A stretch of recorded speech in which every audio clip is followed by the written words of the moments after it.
wasiirka deegaanka iyo duurjoogta maamulka Puntland iyo gudoomiyaha gobolka Mudug ayaa kormeer ku tagay deegaano ka tirsan gobolkaasi iyagoona ka warbixiyay arrimaha deegaanka waxayna ka digeen in dhibaatooyin loo geysto duurjoogta ku dhaqan deegaanadaasi.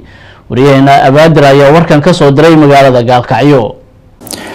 wasiir ku-xigeenka wasaaradda deegaanka duurjoogta iyo dalxiiska Puntland Faarax Cali Cabdi iyo gudoomiyaha gobolka Mudug Korneel Cabdiqaadir Shire Faarax Ereg ayaa ka digay dhul xirmeedyada ku soo badanayo gobolka Mudug kadib kormeer ay ku tageen deegaano ka mid ah gobolka Mudug. kormeerkan oo ay wasiir ku-xigeenka wasaaradda deegaanka duurjoogta iyo dalxiiska Puntland iyo gudoomiyaha gobolka Mudug ay ku weheliyeen maamulka degmada Gaalkacyo isuduwayaasha wasaaradda xanaanada xoolaha iyo deegaanka taliyaasha ciidamada birmadka iyo aag hore ayaa tagay deegaanada Dusmada Cagaaran Dhaqasho iyo Gambare halkaas oo ay ku yaalaan dhul xirmeedyo badan.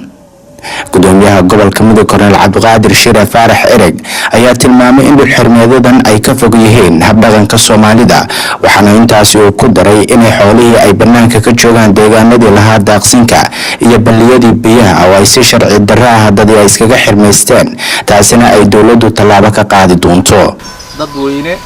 aad u fara badan oo runtii aan islahayn waa dadka liidka ah ama hoggaanka u ah mujtamaca ayaa arrintaas saameysay. waxay ku saameysay waxa loo xirmaystay dhulkii wax aan macna anaga noo sameeyeen oo ah in caws laga beero in la kala shaxdo oo qofku dhulkii u xirmaysto qaybiisa uu leeyahay xoolihiina ay banaanka ka dhooban yihiin oo aad arkayso xoolihii oo balliyada soo galila oo dibadda dhooban maxaa yeelay waa la xirtay dhulkii xoolo daaq lahayd waa laga xirmaystay biyaha meesha biyaha ka cabi lahaayeen dad baa ootay dhulkaas waxaanu amar ku bixinay in la joojiyo cid dhulka yeelan kartaan aanay jirin ciddii xirato ama isku daydo inay beera ka samaysato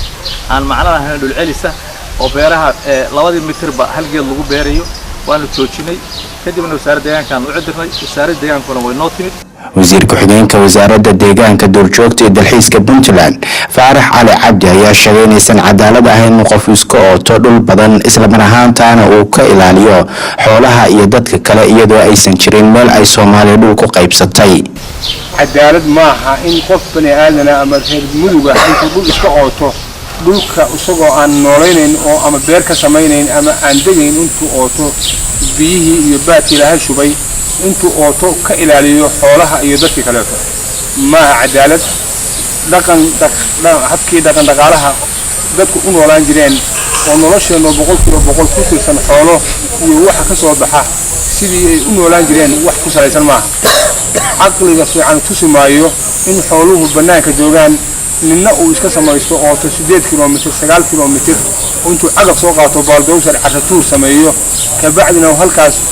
uu yiraahdo ama commercial baan ka sameynaya oo ka ganacsatada baan uga qaybinaya ama isagu dantiisa gaarka iyo arigiisa yar uu u ooto marka nagu jirana uu banaanka u baxo markii meeshii dooxa u noqotana uu xoolihi kale ka celiyo isagoo marka halkaas uu ku baalkeeyo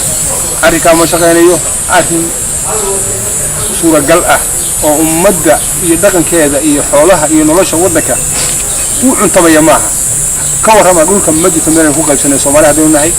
Mudug hadaa tiin meel ku qaybsan ma jiraan. dhul xirmeedyada iyo jaridda dhirta ayaa caado ka noqday geyga Soomaaliya kadib markii ay burburtay dawladdii dhexe ee Soomaaliya mana jirto ilaa iyo xilligan si cid waajibaad gaar ah iska saartay. Abaadir Cabdiqaadir Cilmi, Kalsan TV, Gaalkacyo.